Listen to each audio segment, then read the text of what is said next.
Hey everyone, welcome to my second live video and part three of the 1 year series, year in review series. Um, Primarily, the question that I wanted to answer, and I thought this would be good to do live, is one of the most frequent questions that I get of was this lathe worth it? Was it worth the price? Was it worth the frustration? Was it worth having to do all the repairs? And then also answer any other questions that anyone else may have. And yeah, spend about maybe 30 minutes or so talking about it. I also have a variety of the different projects that I made throughout the past year right here. And so if anybody has any questions on them or, I don't know, uh, wants to know more about them, anything I didn't answer in the videos or whatever else, I'll be happy to answer those. And I guess let's get started. I'll just start talking and see if anybody has any questions. So, was this worth it? Was this lathe worth it from a cost perspective? Um, I would say I would say that depends. It was about $500. I think I made an offer and got it brand new for about $450. Um, that's not a small amount of money, but when you compare it to other lathes that are $1,000 or $5,000, it it makes it a lot more affordable. Um, yeah, so it was about, and that's maybe a deceiving number. So about $450 US dollars. But then there's a lot of things on this lathe that cost more money on top of that. Um, this quick change tool post was one of the cheaper things I got. I think it was about $40. Um, it's really good for the price, but there's a lot better ones out there. And this one, it's almost cheap enough to be disposable. This tailstock drill chuck was an extra expense. Uh, the all the tools that I've been using were an extra expense. Um, the live center that I have somewhere. Uh, so this was an extra expense. So there were, I probably spent maybe another two, maybe $300 on top of the lathe itself just to get the live center, the quick change tool post, the tools to go in the tool post, the parting tool, the center drill bits, the chuck, all the different things that you need to make it actually be able to do anything with it. So maybe all in, uh, save it around 600, between 600 and $700 probably. Um, so that's still pretty pricey, but still a lot less, I think, than a lot more of the bigger lathes out there. Uh, and a lot more of the name brand lathes. If you get the Grizzly or Sieg variant of this lathe, it's going to probably be about twice as expensive. And I wouldn't, I personally, knowing everything that I know now about these lathes, would not go with a more expensive variant of this lathe just because all of the design, inherent design problems in this lathe are also going to be in those more expensive lathes. So while the quality control might be better, it might have tapered bearings right from the beginning. It might have, uh, well, all the holes threaded and everything tightened accordingly, again, right from the beginning. I think some of the design problems are still going to be there. So I would hate to spend that extra money on really some initial quality control. But I'm also kind of the person that is willing to save a little bit of money, and do a little bit of work. So take that for what it's worth. The other big deciding factor for this lathe is, well, there were two things. One of the two pieces that I actually bought this lathe to make is this brake adapter. The other one is going to be a custom axle for the motorcycle project. And I've had parts custom made at machine shops before, and I figured, just off the top of my head, I figured that the cost to have those two parts made at a machine shop was going to be about the same as it would cost me to get this lathe. Maybe that doesn't include all the tooling and stuff like that, but I would be, at the very least, most of the way toward being able to buy this lathe. Then I could make the parts, and then anything else I can make past that, or any other use that I have out of it, is kind of a bonus on top of the money that I spent. Um, the other big factor, I don't, I'm not, oh, small lathes also have small tooling. Yeah, they definitely, Chris is right. They definitely use smaller tools. Everything is cheaper. Everything is cheaper and um, maybe easier to find, definitely easier to deal with and easier to learn with, and a lot more forgiving. Um, this lathe is more likely to stall if you start making too big of a cut, or something gets, wildly tangled up or something like that. Whereas a bigger industrial lathe is just probably going to keep turning, and whatever's tangled up in there is just going to get torn apart. Um, so it's a little bit nicer and more forgiving to learn on. The other big thing for me with this lathe was the fact that it is a small lathe.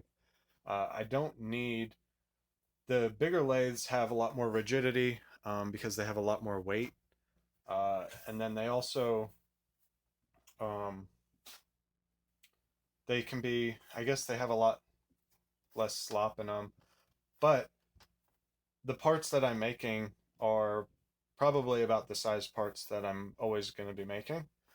This is probably one of the bigger things that I will make on this lathe. And while this lathe probably wasn't the best version of a lathe to make this piece on, it got the job done. It was slow and it was a lot of work for this lathe, but it got it done. And now I'm back to making, you know, smaller things. And it works great, really great for that. And I just don't have the room for a big lathe. So it's nice that it can fit on the table. A lot of people have commented, why haven't I bolted it down yet? Um, it's because it's nice to make it movable so I can still use my bench as a bench. Um, but those were kind of my main reasons for getting it. And then, was it worth it? I think absolutely. I think there was a lot of frustration that went along with it, but you can definitely see this lathe is probably, it's the cheapest one that I could find at the time, um, and it's the cheapest version I think of lathes, and it can make some really, with a little bit of patience and um, effort, it can make some really, really nice pieces. Uh, let's see. Do you think using carbide over high-speed steel on the mini lathe is worth it? So I started out using carbide tooling, which for those who aren't sure, are these little carbide inserts. The reason why I went with those is because they are pretty cheap. I got this set for, I don't remember what it was, but maybe $30 for a set of, I think, five tools. And each tool has three corners on it, so it can. I'm getting a lot of use out of these. Most of the corners now are chipped, so I do probably need to get some new inserts. But they were cheap and easy, and a lot of people say that I shouldn't. This lathe isn't fast enough to use carbide. It just doesn't spin fast enough. The material doesn't get hot enough, and this isn't the best tooling for this lathe. And then also, because of the rounded, it's probably hard to see, but these tools are rounded on the end rather than sharp, and the sharper tools, I think, make a better surface finish in the end, um, which you would use with high-speed steel. But like I said, these were easy. They've been easy. They don't get really dull. The biggest thing is the chipping, and they've been working great for me. But at the same time, I don't necessarily know any better. So I have a hard time saying whether or not high-speed steel would be better. The other main big factor is high-speed steel. I would have to grind the tools and keep them sharp, and I don't really have a good way to do that, and I don't have any experience sharpening or making my own tools. So that's kind of why I have been shying away from high-speed steel. I do have some high-speed steel tools that I will use every once in a while. I have a radius high-speed steel tool, and that's what I made these grooves with. So if you look at my videos and pay attention, then you'll see them every once in a while. But I haven't sharpened them, so they're just gonna, I guess it's gonna last however long it lasts. Let's see. Where did you purchase it? So I purchased this one on eBay, and I made a best offer. I think it was under $500. I don't remember exactly. I think it was 450. Um,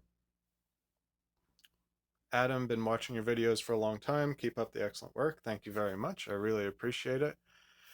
And Chris, I've heard these lathes referred to as a lathe kit. As you say, a little of patience. Um, yeah, and I would totally agree with that. I took this out of the box and it really did not work. It needed a lot of the motor was totally loose. Some of the bolts were either loose or missing that hold the different things together.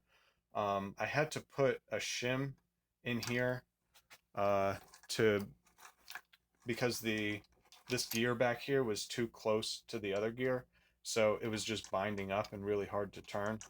So there were a lot of things that needed to be done. The tailstock wasn't lined up. It needed a lot of work. And my teardown video that I did is a pretty good representation of what I think you should do right out of the box. You take it out of the box, just take everything apart, make sure it's all oiled, all clean. There's no chips or whatever. There were chips in my left in the chuck, so it was catching when I first tried to open and close it. And just clean everything and then put it all back together and make sure everything's tight and lined up and the way it should be.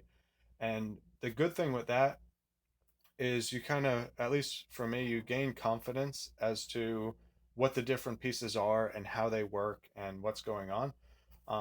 And at the same time, you just learn a tremendous amount about the lathe, how it's put together, and different things that may seem a little bit mysterious in how they work become very obvious. And it just, I, for me, again, it's easier to understand how to do different operations when you kind of understand how the tool you're using is put together.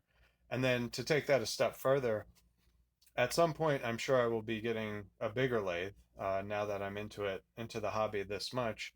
And when I do, I will be confident in knowing what all the different pieces do, and I'll be able to really thoroughly enjoy uh, the rigidity and being able to change speeds, change the ratios here with levers rather than plastic gears and that sort of stuff. So I think it was a great learning experience, if nothing else as well. Uh, are you thinking to make another mod? If so, what? So, well, well, good night. Thanks for checking in. Um, as far as the next mod goes, so part of why the next project that I was going to do is the throttle linkage for the Mustang project. And I think I mentioned that in the last live video and haven't quite gotten to it yet because once I cleaned up all the bench and the lathe and got everything nice and shiny, I then realized, it's coming up on a year that I've since buying this lathe. And so I thought it would be nice while it was clean to do a top 5 modifications, kind of explore the projects that I've done throughout the year, and then do something like this while it's clean and it's not really a mess.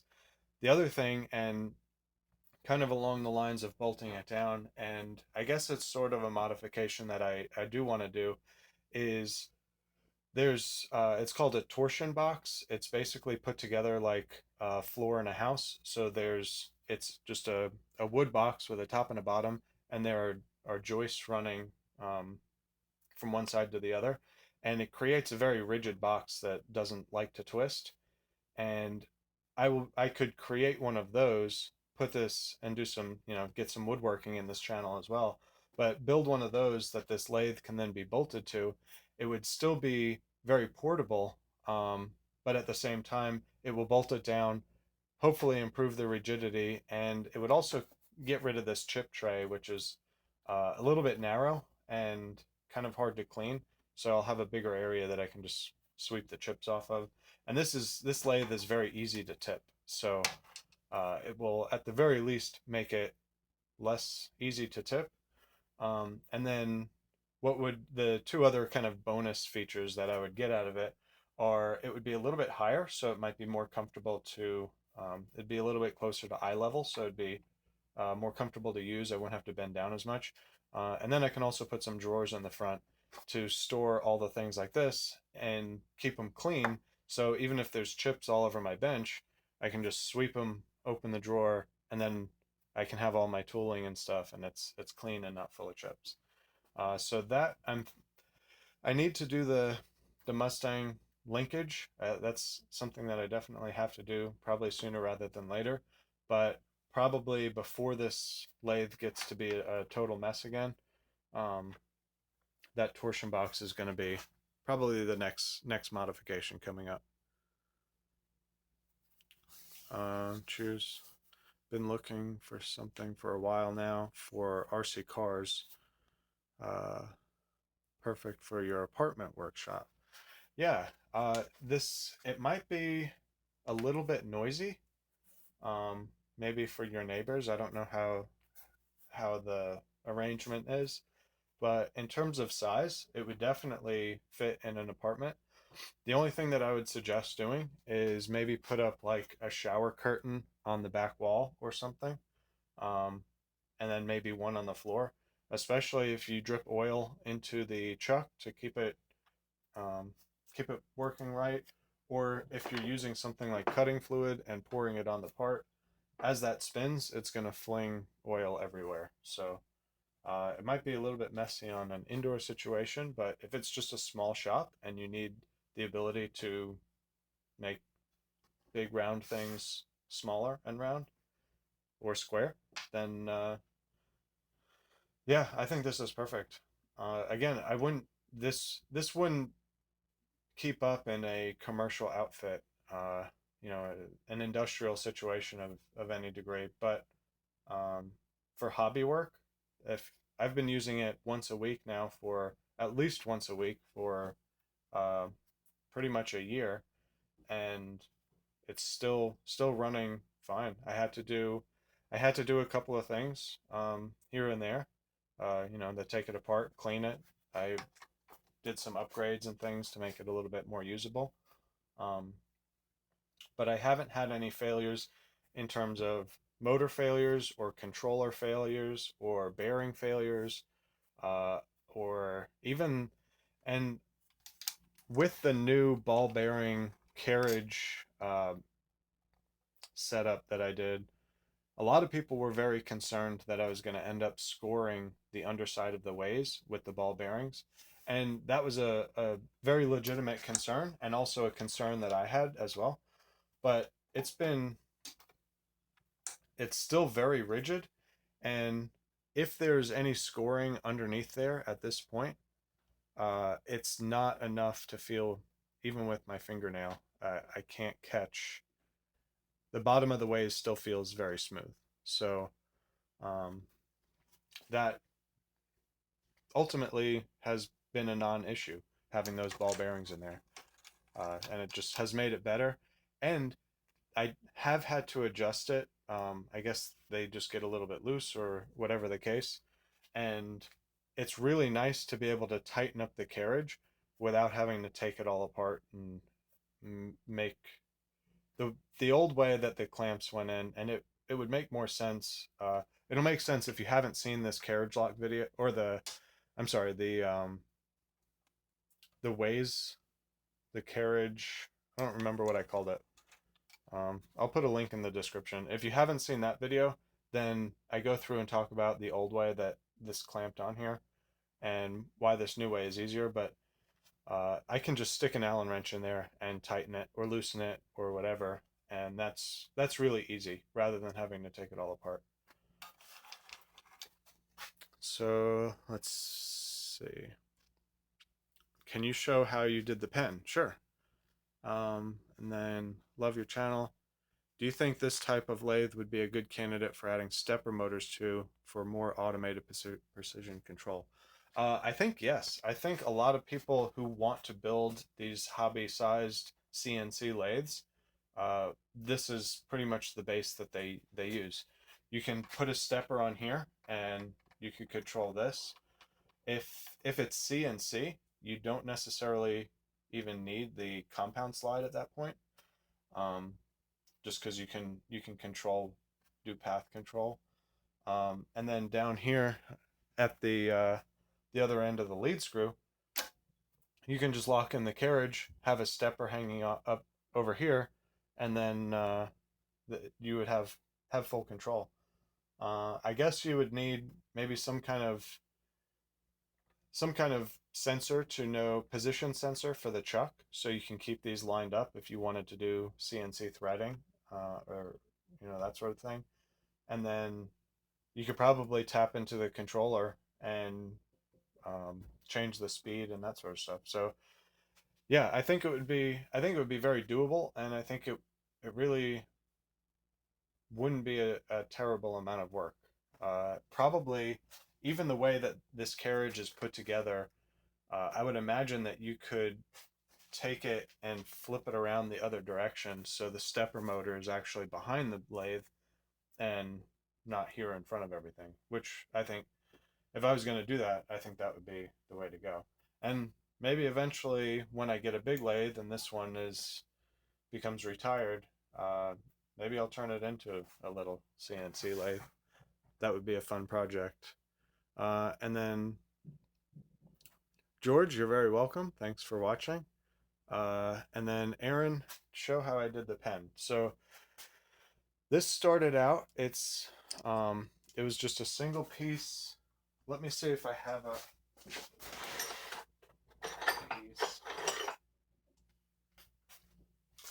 So here's some of the stock that I used.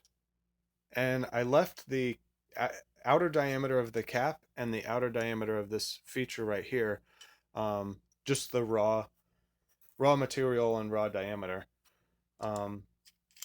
It was actually and it's hard to see.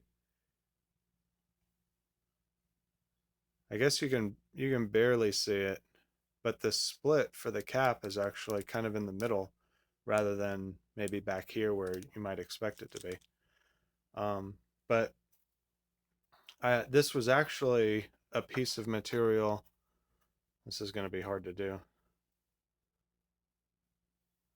That was this long. And of course, I parted this part off, drilled it, and then tapped it and put a bevel on it. And then same thing on this side. I parted it off, drilled it, tapped it, just changed the diameter just for a little bit of interest, beveled it, and then etched the channel logo into the back. And then this part was just some careful measuring. This body diameter is the same as the small diameter of this back cap, and then I just threaded a couple of threads on either side to accept both the back cap and the front cap. This part, come on, this part is just, I wasn't following any plans or any particular pattern. I just went with something that kind of looked good and tapered down to the tip of the pen. And then let's see if I can get this out of here.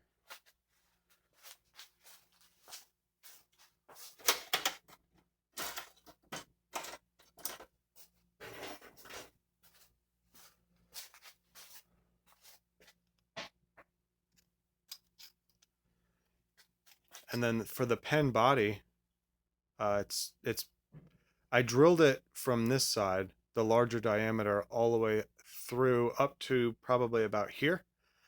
And then the last little bit was a smaller diameter drill bit. And I carefully measured, uh, so the larger drill bit stops pretty much kind of the same distance as this shoulder right here, which is also the same as this part. Uh, or maybe it's down here. Basically, I made it though so the once you tighten it together, the shoulder of the pen body rests against the internal shoulder here and can't go in any farther. And then the back cap is measured just right to put pressure on it. So the body or the ink part of the pen doesn't have any room to move back and forth in the body. It's just kind of stuck in there.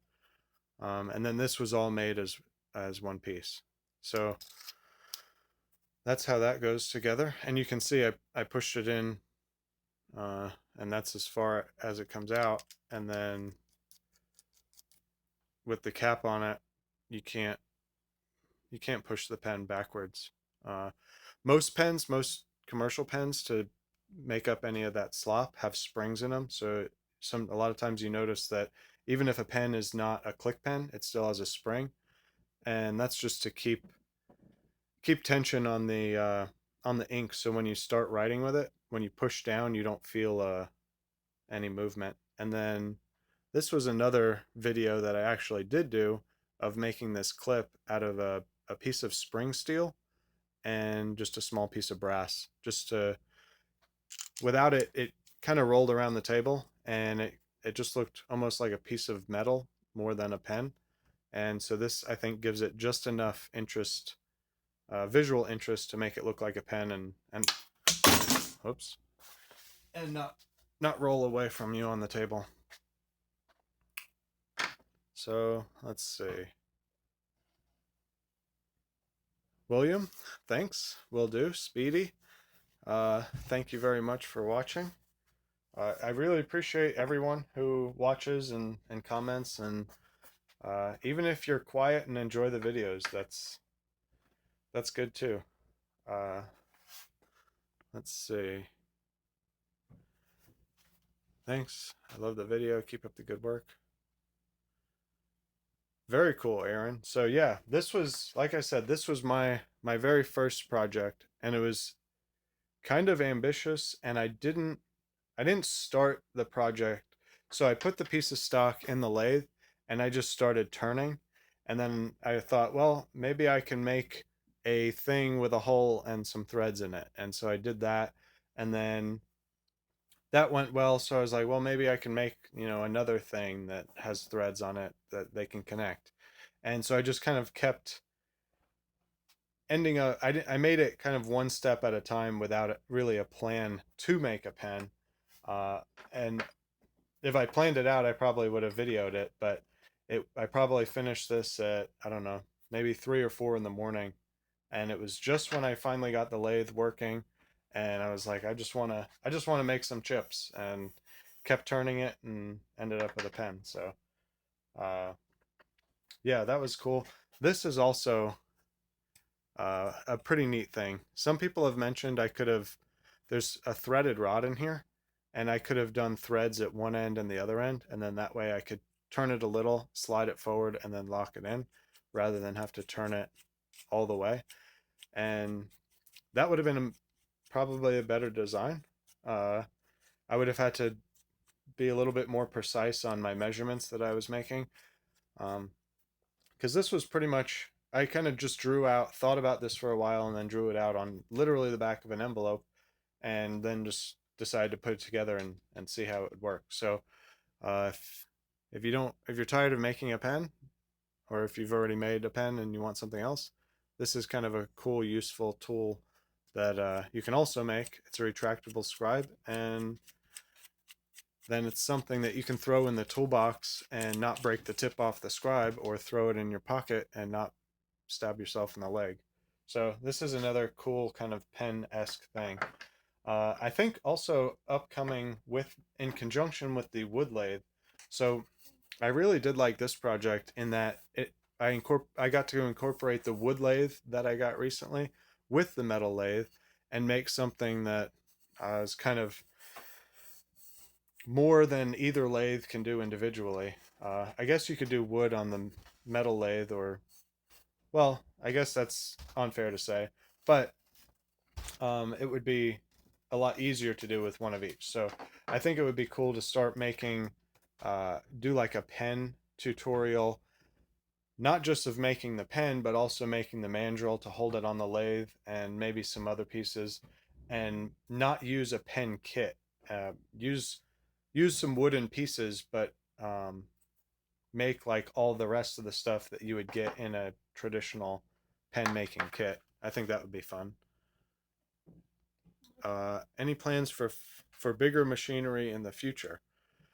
Uh, no plans. No interest. Yes. So I don't have any plans to get any bigger machinery in the future, but I do have interest enough in lathes and just machine work in general that once uh, space and time and money all converge, then I will probably end up getting some bigger machinery. Yeah. Hey George, thanks for watching. And I guess I just wanted this to be kind of a pretty quick video, part three to the top upgrades and the top projects. One thing that I've kind of struggled with a bit was trying to come up with different projects to do for this lathe. It's especially that's part of why I got the wood lathe as well, is to just be able to expand on the number of projects that I can do. Um, because somebody else I think had mentioned that it it can be tough to come up with some ideas, and so hopefully this gives other people who are just starting out, you know, 5 or 10 things that they can learn how to do and really get them started. Why did you get this lathe instead of the Grizzly one? This lathe, well, two reasons. One, this one's a lot cheaper, and I like blue better than green. So it was those are the reasons. I don't know if I was as familiar with Grizzly before I got this lathe, um, or I guess I should say that I didn't realize that these lathes were so similar, or probably came from the same set of plans when I got this lathe, but it came down to price and color pretty much. Uh, George, any plans for vehicle projects? Well, I've done a couple of small things for the Mustang restoration project. I have another project for that coming up for the throttle linkage to go from the gas pedal to the carburetor. If motorcycle stuff counts, I did this, and this is for my custom Honda CB360, kind of like vintage cafe racer esque style custom motorcycle. Um, that was the whole reason for getting this lathe, and work on that has slowed down a little bit, uh, partly due to space constraints, partly due to I've been doing all of this stuff instead of actually making motorcycle parts. But that is something that I will get back into, and I will definitely make videos of those projects. And it's kind of a good point right now to maybe jump in on the project because it's still very much in the beginning, so you'll be able to see the entire build whenever I do start getting into that. I do have a couple of things. I did a shift knob for my Jeep, and I have some new headlights, LED headlight replacements for the Jeep that when I put those in, then I'll do a video on that. And then the other big vehicle project coming up, that I'm debating about even making its own YouTube channel. I created its own Instagram for it, and Let me see if I can write this down real quick. So if you guys want to follow me, it's the Sprinter Van Adventure Van project. So I got a Sprinter van. I did a intro kind of van tour on this channel. So if you look through my videos, you can find that. But I'm going to be building it out to be kind of a extended road trip vehicle. So it'll have sleeping arrangements, kitchen arrangements, um, maybe connectivity arrangements. So like Wi-Fi or uh, like a TV antenna, that sort of thing. It'll have solar panels. It'll have uh, an air system, water system, so the sink will work. It'll have propane, so I'll have a stove in the kitchen, and then like a CB radio for the on the road stuff, and then camping stuff, and I'm really excited about that project. I think it will be very cool, and it is on Instagram, so it'll be at uh, Advanturous. Oh, I ran out of paper. 10. So it's Adventurous Tim, but the Ven part is van, like advan. I guess you guys get it. So if you want to follow me on Instagram for that, you can keep up with pictures. I may not make videos for every little thing that I do on the van, but I will at least probably post pictures to the Instagram. I also have a Facebook page of the same logo or same name. So you can find that and follow me on Facebook, and that'll be kind of the similar things. And then also, I did put together a website. It's just adventuroustim.com. That's going to be a blog style site and kind of go into detail the different things that I'm doing, why I'm doing them, the decisions that I'm making, the things that I'm using in the different build uh, areas, and then maybe like a cost analysis. And then eventually, once I get it built out enough to start doing trips and things, um, I'll be putting pictures and drone footage and all kinds of stuff on that blog. So if you guys want to check all that out, you can. As another side note, um, if you just look up, I have a page. Some of you might have found this video or this live stream from the Facebook page. I have TimNummy, and it has the gear on Facebook, so you can follow that page. I post some other stuff that I do.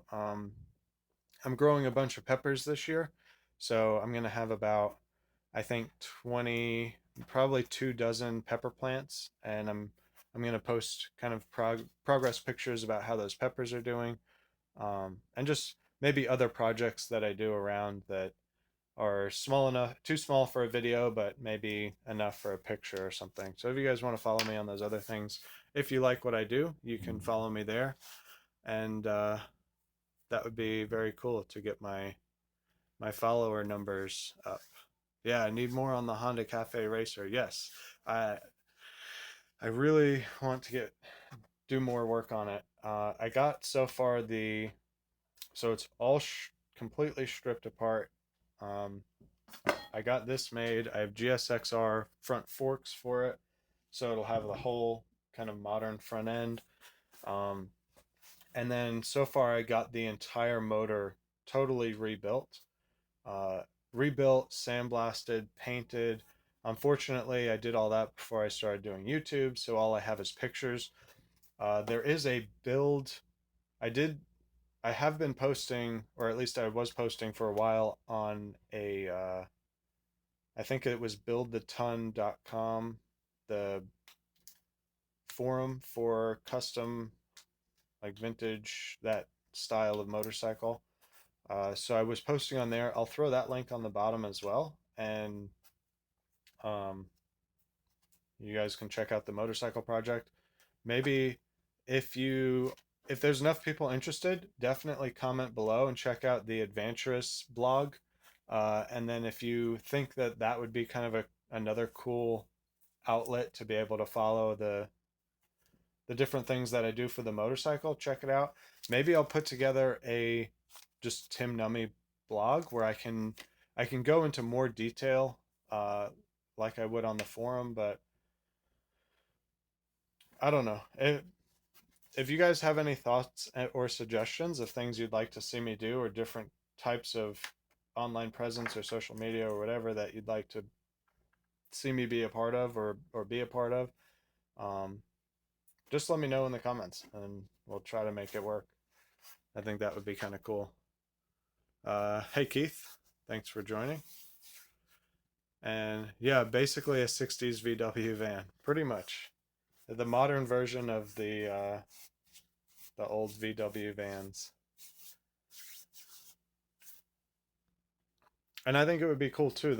I mean, that's a pretty, I guess, trendy thing to be happening right now is these adventure vans.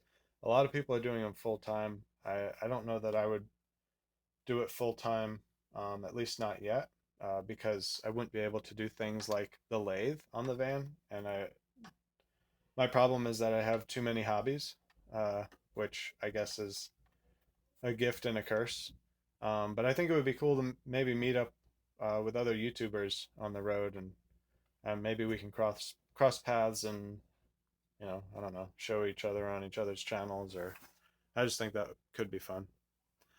More lathe videos, please. Yeah, I don't want to get away from the lathe videos. I've enjoyed it. I know you guys have enjoyed it. I still have the axle to make for the motorcycle, so this thing is not done doing its job yet. It's gotta at least last through that. Um, so yeah, and I keep trying to come up with different ideas of things that I can do to keep it interesting, keep it fresh, and be useful. Like this, I think this was I had a lot of fun making this project. It was a lot of new things that I hadn't done before, and now I have a tool that is going to be very useful and has already been useful on the lathe. So maybe I can try to come up with more stuff like this as well.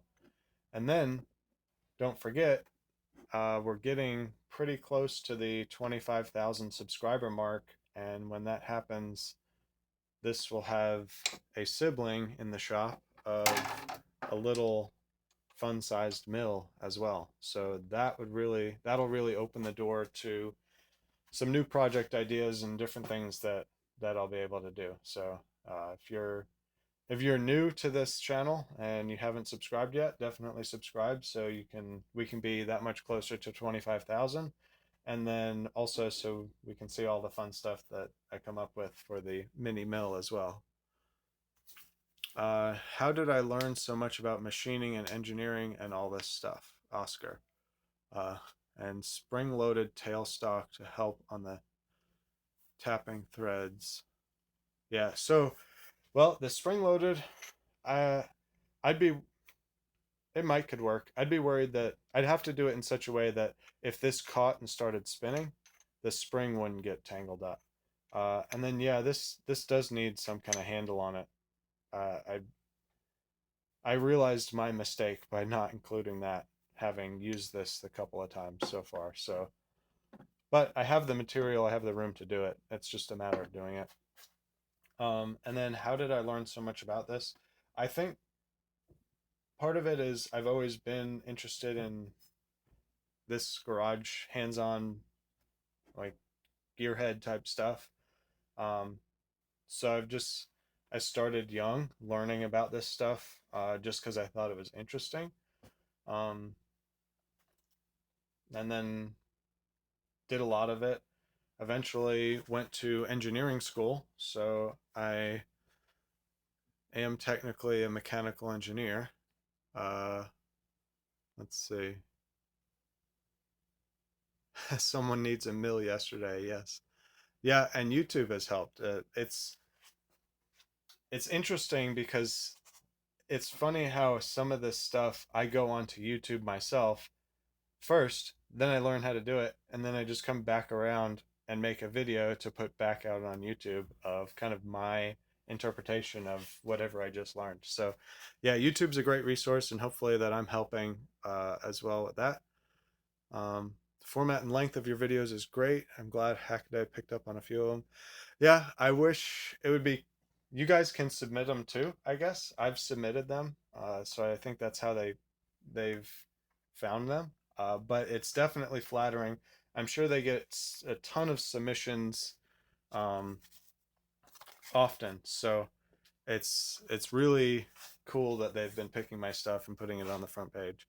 Uh, and I'm glad you like the format and the length. It's been good for me. Um, Congrats on mechanical engineering school. Yeah.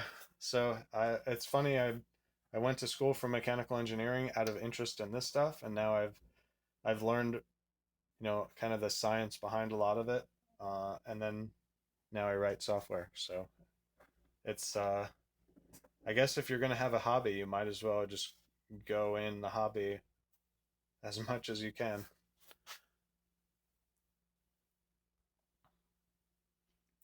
Raphael, I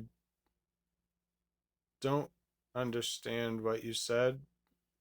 I see Brazil. So if you're just saying hey from Brazil, hey, thanks for watching. I wish I could talk.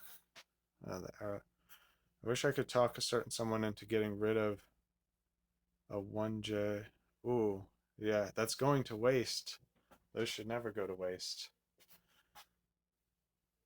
I think it would be really cool. So I think my dream big lathe, which is, I don't know how big of a dream it is, because most of it is just I found. So the other part why I got this little lathe for the cheaper price and the cheaper size is I was totally new to machining, and I was confident enough to learn it, but I wasn't confident enough to take that I didn't know if I would take enough interest in it to be able to like make all tons of stuff. And at the time I wasn't planning on doing YouTube, so I wasn't sure how much use it was going to get. And so I didn't want to invest all this money and on this giant thing that would just sit in the corner once the couple of things I needed were done. But now that I've kind of gauged my interest, it would be very cool to get a bigger lathe. And I really like the Monarch lathes. They look like the classic Chevys or classic Cadillacs. Um, and I think it would be really cool to find one of those and be able to restore it and do kind of a YouTube series on that. So if anybody has a big Monarch lathe that they're trying to get rid of, you should really post videos of you designing then building, similar to this old Tony.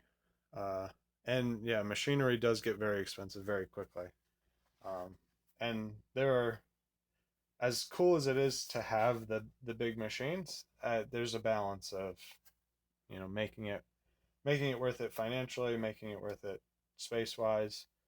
Um, as far as the designing, I need to get better at the design part of it. Or I need to be more transparent about the design part of it, I think. A lot of times, like this was just me thinking about it and then making a couple of sketches, imagining how it would go together and then putting it together. This was even less than that. It was just me thinking about it and then doing it without sketches. Actually, pretty much all of this stuff was just me thinking about how I would want it to end up and then just making it. Um, I I think what I could do, I do use Fusion 360 primarily for the 3D printing stuff, which that's another project that I need to do is I need to make an all metal hot end for the 3D printer because running the PETG through it for so long has melted the Teflon tube inside, so now I need to do that. And I figured what better than to make a what better tool to make a 3D all metal 3D printer hot end than a lathe? So that will be an upcoming project. Um, but yeah, I should probably spend. Uh, the biggest thing is the time to do it and make it nice. But I do try to put a couple of drawings out when I have time. The downside is I make them after the fact. If you go to the Patreon page, I haven't promoted that really at all. I'll put a link in the description, but there's a free download for the plans for this machinist hammer. I kind of just did this on the fly and just kept doing what I thought looked cool. And then after the fact, I went through and I measured everything and drew it up in Fusion 360. And now there's drawings out there that I put up there to download.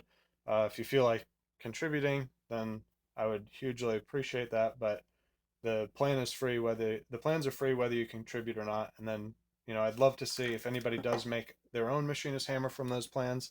I'd love to see it. There's also a free download for this chip tray, the template for that. So if anybody does have this lathe, that is a huge saver for the ways and the keeping chips out of the moving parts down here. I would definitely recommend that. That's also on the Patreon page, and again, I'll link that below. Uh, Aaron, have I thought about making high-speed steel tool making? Yes, I have. I have. Let me. Somewhere I have.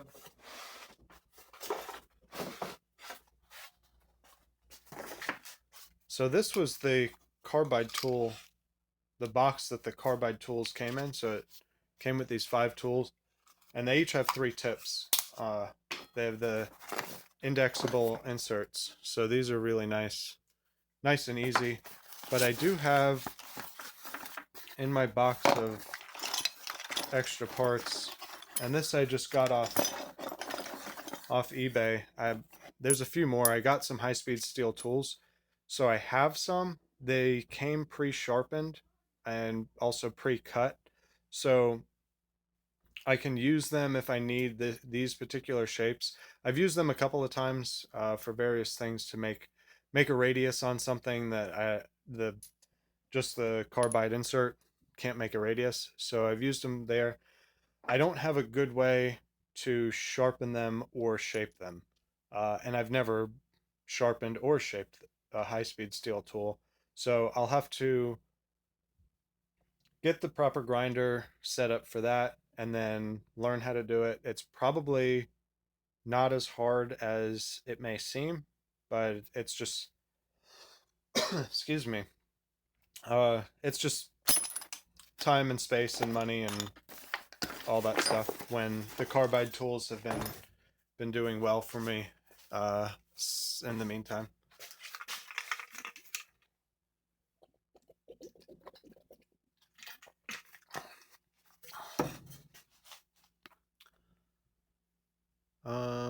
Let's see. Around here I see a lot of South Bend lathes turning up. I don't have space for a full-size lathe, so I've been thinking about getting one of these and modding. Yeah, rotary turbo. Is that a RX-7 or RX-8? Either way, that's pretty cool.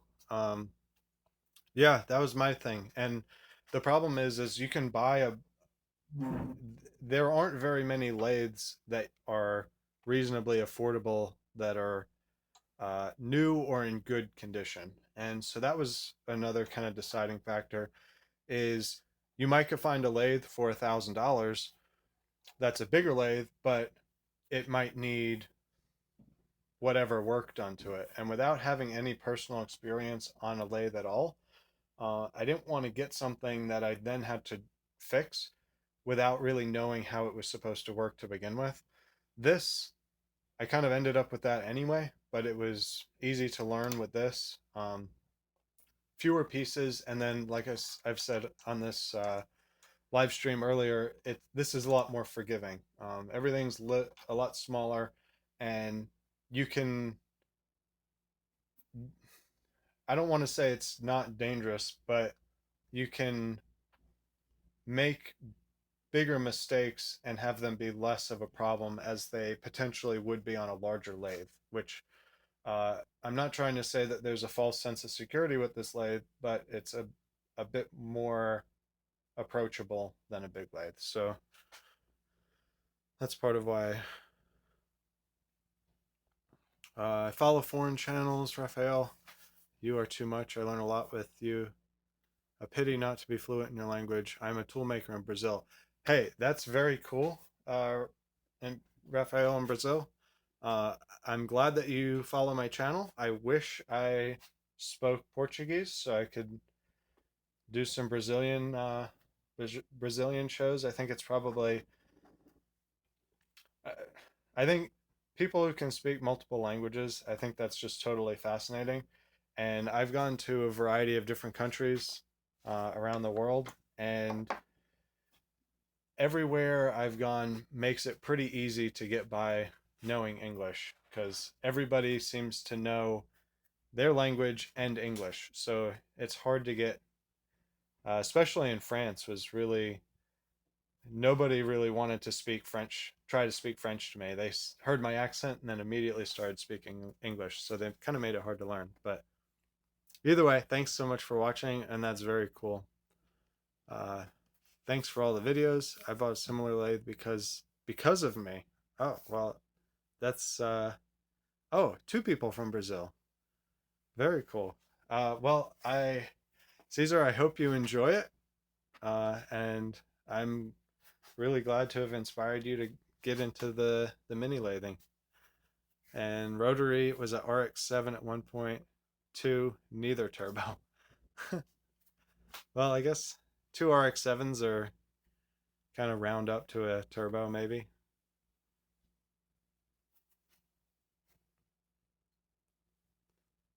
Ukraine, cool. I I'm totally fascinated as well at the reach that I have around the world. So I think that's so cool. If you're from another country, definitely leave a shout out to yourself somewhere in the comments or in the this message thing. I think that's really neat.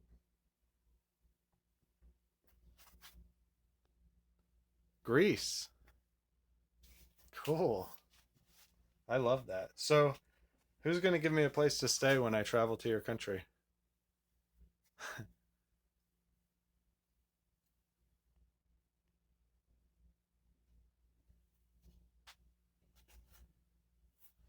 And I don't know if there's a delay or it's just radio silence. That's okay. That's why I have the adventure van.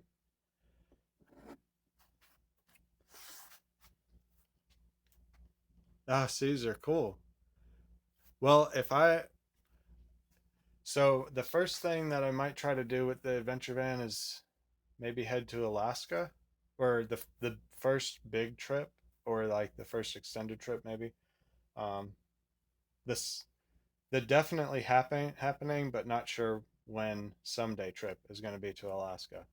And then I would really like to do the whole Pan American Highway all the way down. So when I'm driving through Brazil, I'll let you guys know.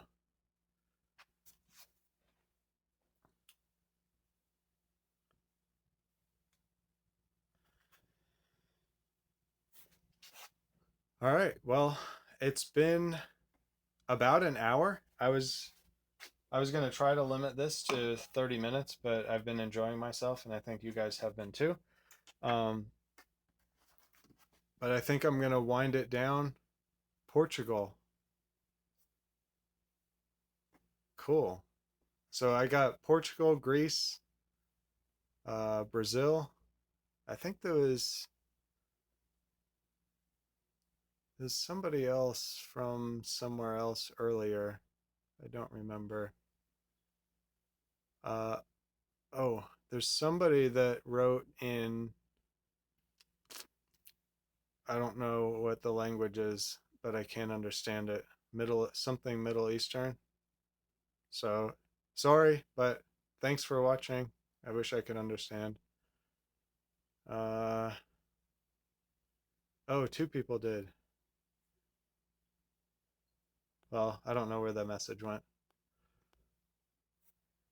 You got somewhere in the UK. Cool. So some of those places are definitely on my list of places to go. So we'll have to coordinate. But in the meantime, I think I'm going to wrap it up for this live stream. Again, this was it worth it? Yes, I think so.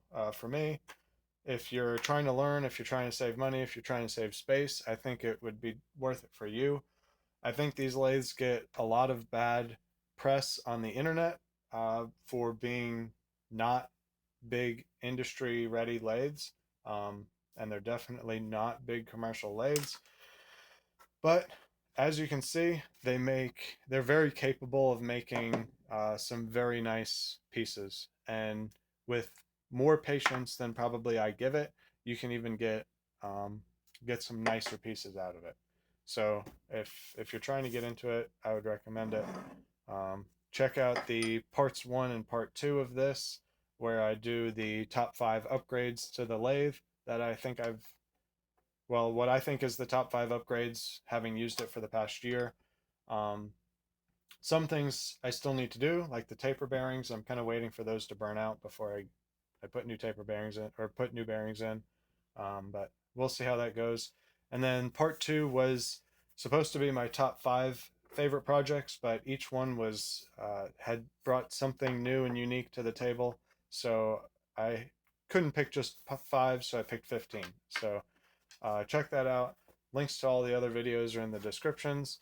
I'll put, again, Patreon, uh, the forum for the motorcycle build,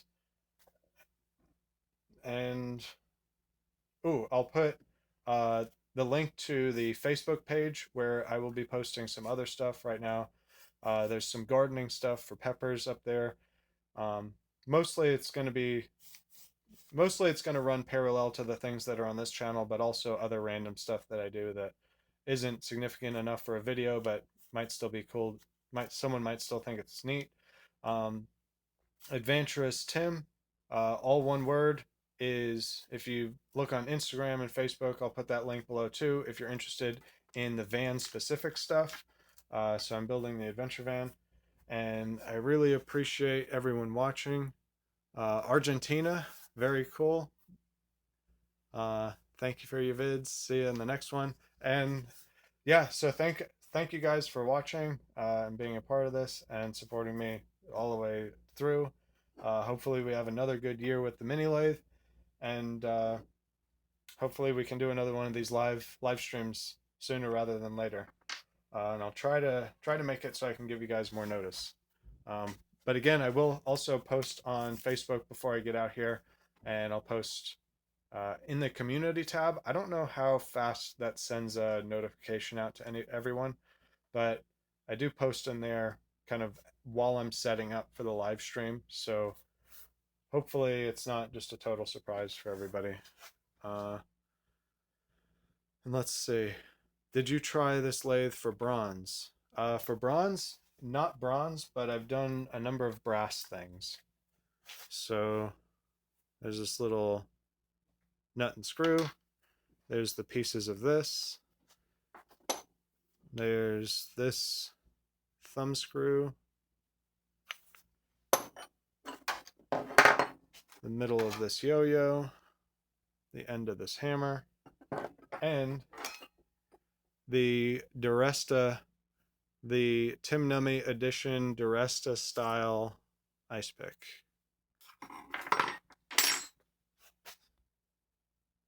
So, all right, well, that's an hour. Have a good whatever time of day it is for you guys around the world, and we'll see you next time.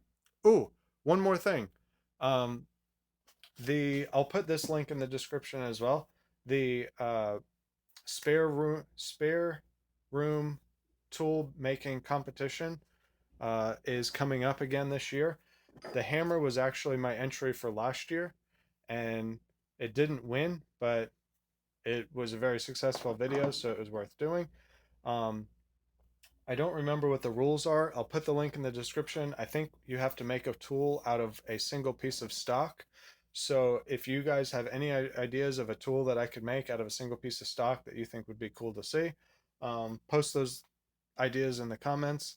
I'll take maybe the best ones, and I might ask the same question on the community tab to get more people involved. I'll take what I think the best ones are and put them together in a poll. You guys can watch out for that and vote on what you'd like to see made, and hopefully we can make this a team effort to win. I think she's giving out a GoPro this year. So also, she's really cool for putting on this competition every year. There's a variety of machinist YouTubers that submit entries. So if you could go to her channel when I put it in the bottom, subscribe to her. I think that would be very cool for everyone involved, and hopefully she keeps doing these competitions. So, uh, and someone else from Brazil. Brazil's a popular place to be. Um, but yeah, all right, that's it. Have a good day, good evening, good night, and we'll see you next time. Thanks for watching.